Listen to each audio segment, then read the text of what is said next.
Hi everyone, welcome back to Falcon's House. Today I want to do some more talking about the Thunder and basketball as we gear up for basketball season.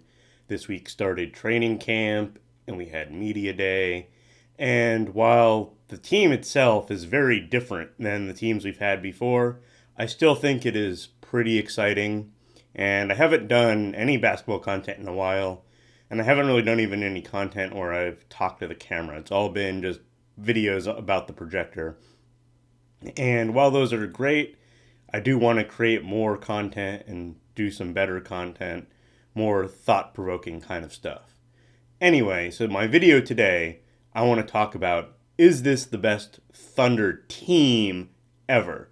Not necessarily the highest level of talent, but just that the team should work together as a team.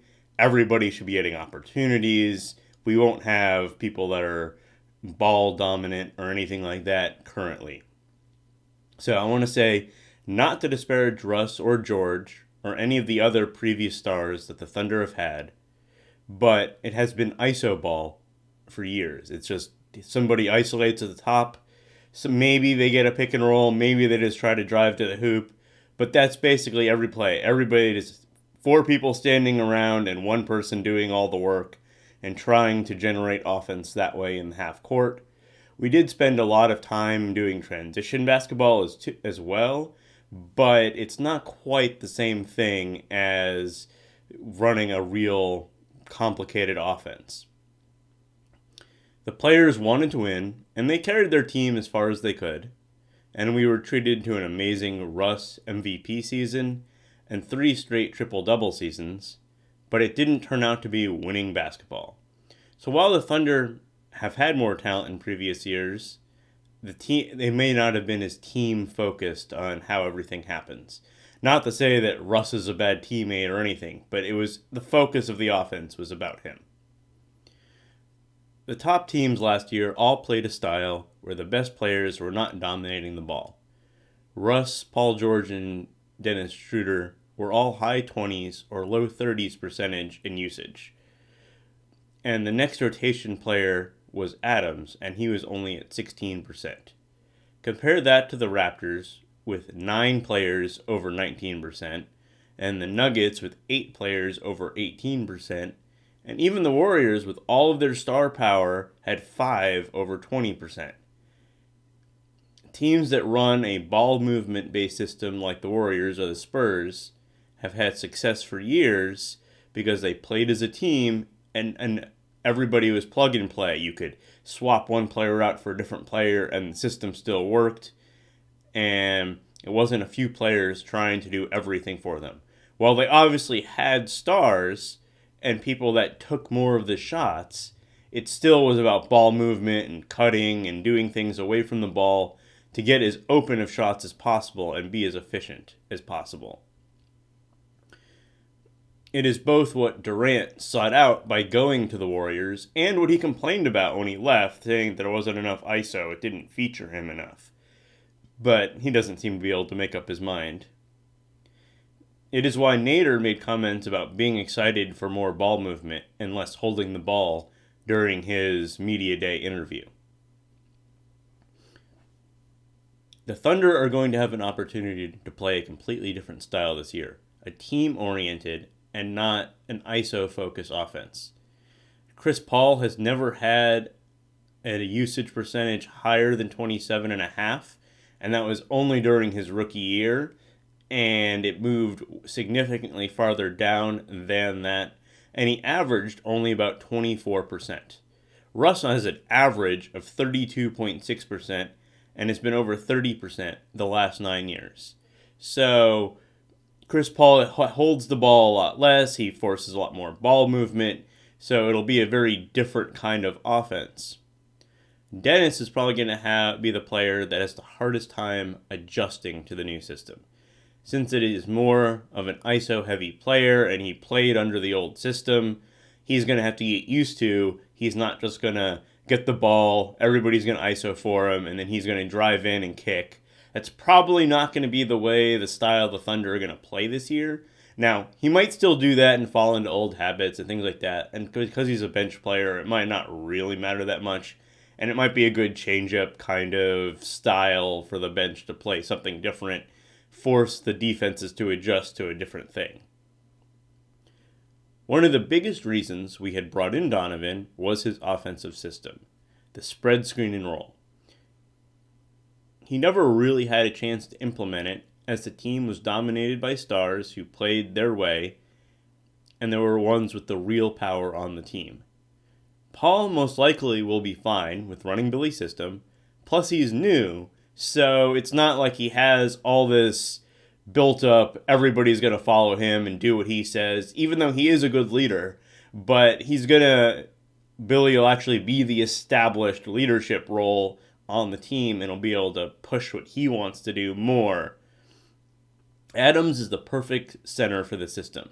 The system works by having a power forward inbound the ball to the center, while the center, the shooting guard, and small forward run down the court. The wings are looking to take open threes, and the center is looking to get a rim post-up. If the center gets good position, that is the primary option where we can pass the ball into the center, they can turn around and get a quick score at the rim, and right now with the modern NBA and advanced analytics, scores at the rim and threes are the most efficient shots, and this would allow Adams to get involved early. He would be able to just do quick flip-ups and get in and score. And even if you swapped him out for Noel or for Muscala or any of the other players that we're probably going to have playing center, they're all quick and athletic enough to run this kind of a system. They can all score inside. So it should be perfectly fine to run that part of the offense. And the other big point to why you want to get them to run down the floor as fast as possible, get to the rim, is that it's hard to double team the center during the transition phase. As soon as you get into the half court, it's easy to swap a defender on, to force everything, to double up on them, force them to kick the ball out, which is fine, and that is why you're going to surround that player with a bunch of shooters, and Adams is a good enough passer to kick it back out, and then you're just going to rotate the ball around. And then he can score, and everybody else can score that way. The other big thing is if the double team doesn't come, and he's able to just pass it back out, then they run the second part of this offense, which is he sets a screen, it forces a rotation, and while you have the other player, while the screen is being set, the other players, the shooting guard and the small forward, swap spots, or the power forward swap spots. Or you have the power forward set the screen, and the guards and small forward rotate, and you just constantly are swapping. You're trying to force a mismatch, or the defense to screw up and leave somebody wide open, and you're going to free them up to take the open shot, and these are going to be our threes. And everybody on the team, including Adams and Noel, are going to be potentially taking threes this year. They might not take very many, but if they're open, they're going to take the shots. And everybody else on the team, from the power forwards to the small forwards to our shooting guards to our point guards, are effectively the best three-point shooters we've ever had on the team. We also have some of the best free throw shooters on the team. So it's going to be get to the rim, try to score. If it doesn't work, you're going to reset, you're going to set the screen, you're going to have a movement, you're going to try to get a mismatch and an open shot. And then if that doesn't work, you're probably going to go back to just a normal pick and roll style offense, go with a Lob City style type thing with Chris Paul and Adams.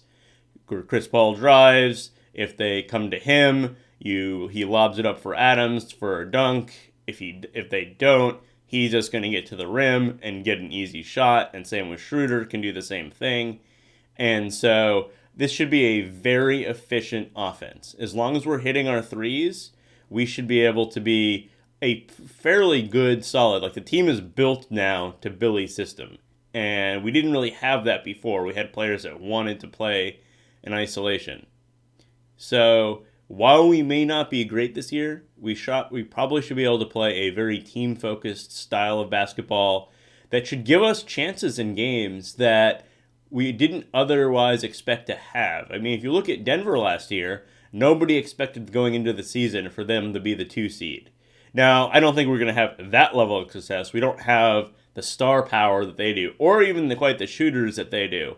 But we definitely could be a borderline playoff team, or maybe even as high as like the 5th or 6th seed, as long as we don't end up trading Chris Paul or Gallinari or Steven Adams or any of the other players. But I do think if opportunities to trade them come along, we will do it, and we will just start tanking right away, and we're not going to wait on another year of being good. So we might start off really strong running the system, and then over time, as players get traded away, it kind of drops off, and we just end up in this setup where we're bad towards the end of the year, and we're like a bottom 5 or 6 team. But hopefully we don't win. If we're going to do that, we better not win too much early. Otherwise, we're still going to end up with a bad draft pick. Well, bad, quote-unquote. A lower end of the lottery where it's still kind of up in the air as to whether or not it's any good. Thanks for watching. Please like and subscribe. I'll have more content coming out soon.